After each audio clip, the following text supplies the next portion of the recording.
Yes, yes, yes. It's Raphael Dawkins, Combat Radio. If you have not subscribed already, please kindly do so.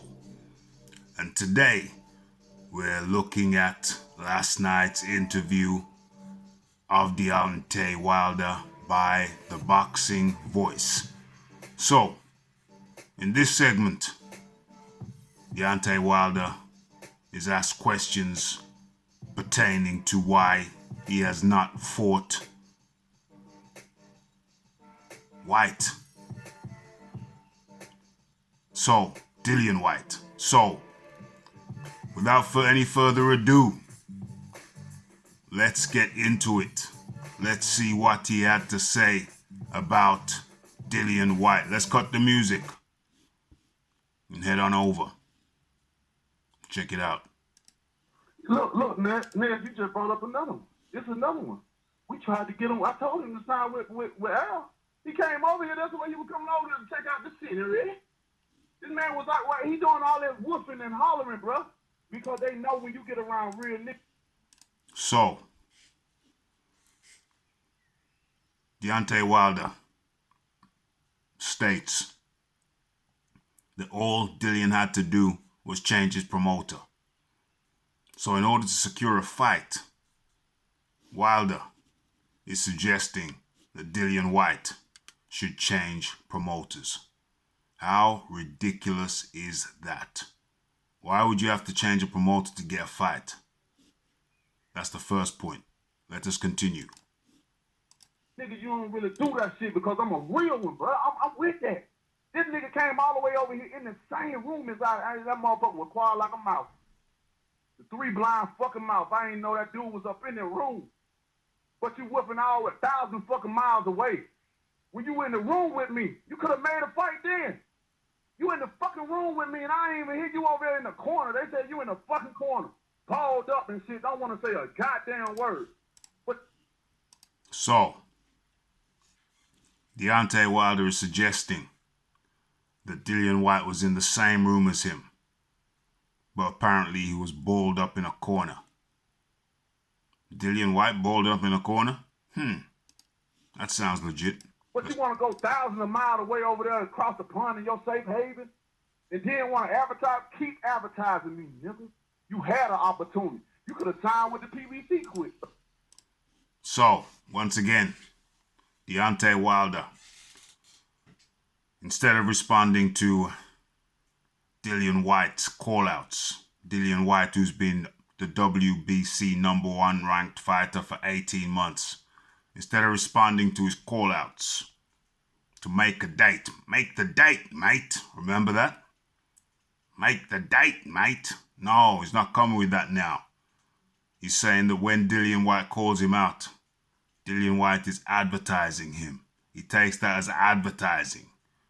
But you will recall, people who've listened to Deontay Wilder, had the pleasure of listening to Deontay Wilder, or some might say the pain of listening to Deontay Wilder for any length of time, will recall his old mantra was, when somebody call you out, you gotta respond. If somebody want this smoke, they gotta get it. That was his old mantra. But apparently, that seems to have gone by the wayside. Let us continue. PBC boys, boy. That would have been an easy fight. You had so many opportunities, bro. I'm just tired of these crybabies, man. I ain't finna sit back here and give everybody a bottle. I'm trying to give them the leeway to me. They don't even want to take it. Then you get fans, then everybody, I want to see it. What shit? What? Whose fault is it? Who y'all want to blame? I know it got to be somebody to blame, but shit, goddamn, it ain't always got to be me, the chocolate brother.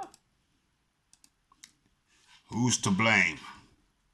Why does it have to be me? It doesn't have to be me, the chocolate brother. Well, Dillian Whyte looks like kind of chocolatey, like a chocolate brother also. Is he not? Is he not a fellow chocolate brother? In Wilder's words, let us continue.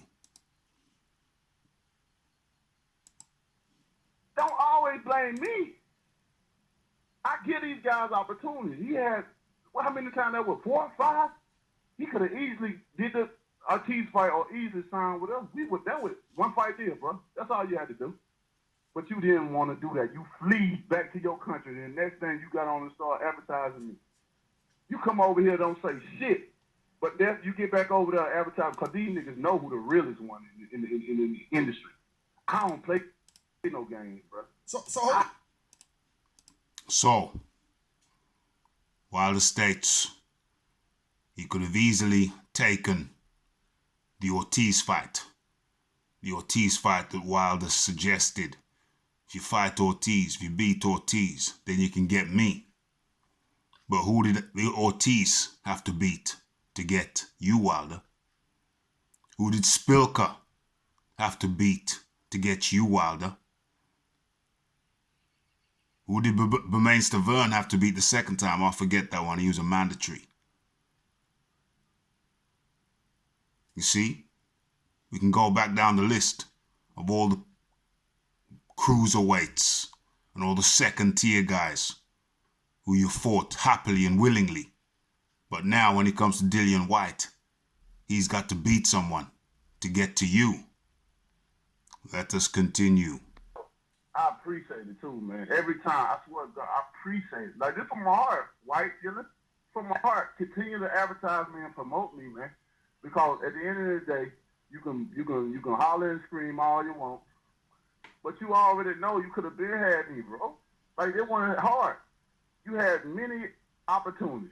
You could have got your master and put you on that behind the contract with the Joshua when they was acting crazy. You could have fought Ortiz when you was when I told you to fight him.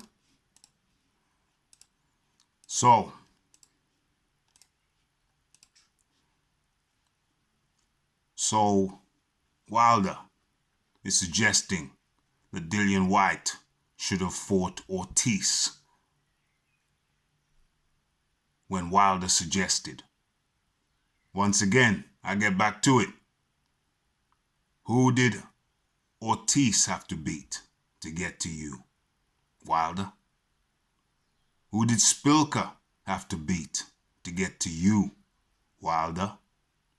Who did Brazil have to beat to get to you, Wilder? You see a common theme here? But now it comes to Dillian Whyte.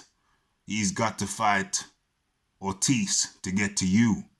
And we've seen how Ortiz operates. We've seen how he operates. He gets a $6 million deal, which is what? 6 times his highest purse? 6 times his highest purse. And then he runs to the press. No, he didn't run to his press with that time. He kept silent at that time. Then he gets a $7 million deal from Joshua, which is 8 times his highest purse. And then his people run to the press saying they're trying to lowball us, lying. And then Eddie Hearn has to shame them publicly. And they have to come out, smokes them out from under their rock. And they have to come out and apologize and said, no, it was a miscommunication. We didn't know. It's a misunderstanding. If we knew it would say that much, we'd have took the fight. So you're saying he's gonna have to negotiate with that guy, that PBC guy, Premier Boxing Champions, the same camp that you're with, the lying camp, proven liars.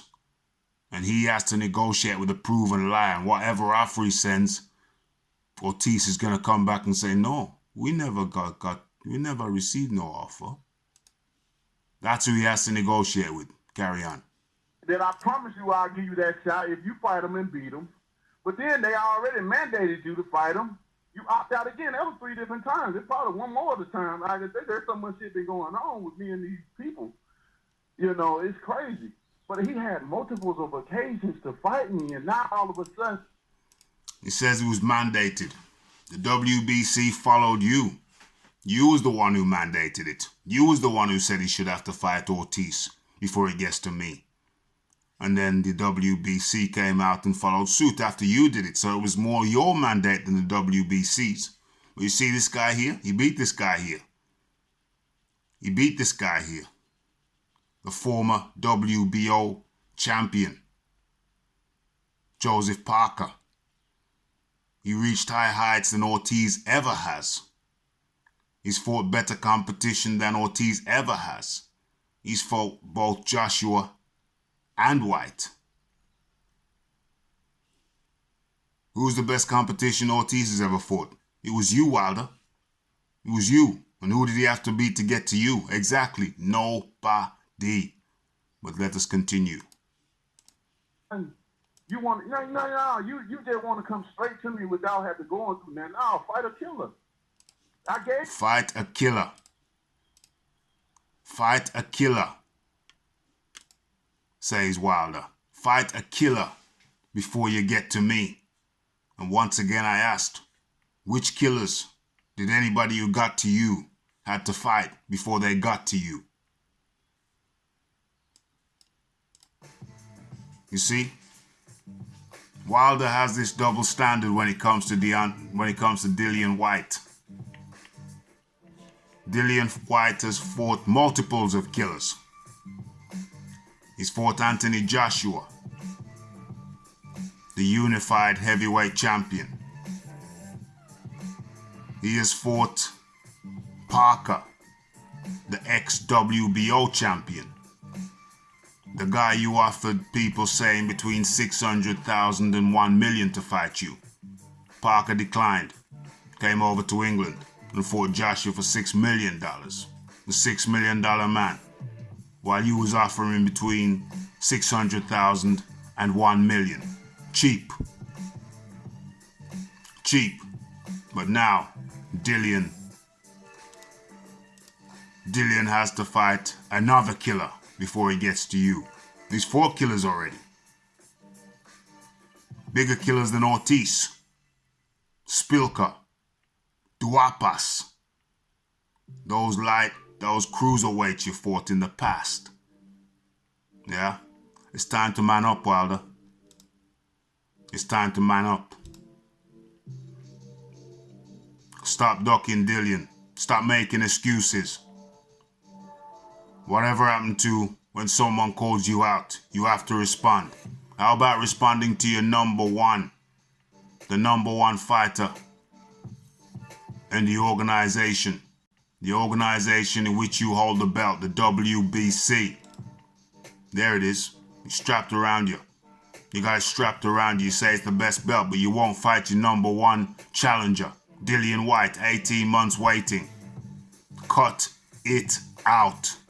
Stop with the excuses already. Fight the guy. Fight the guy. There's only so long you should keep a man waiting for what he's due, what he's worked for, what he's earned. You're holding that belt hostage, Wilder. You need to stop that. You need to cut that out. Cut it out. Face the music. Face the music. Dillian Whyte. Deontay Wilder.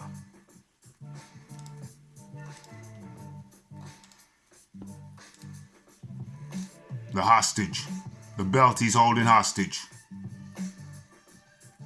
And this thing needs to stop. Stop now. It's Raphael Dawkins, Combat Radio. If you have not subscribed already, please kindly do so. Comment, like, and share.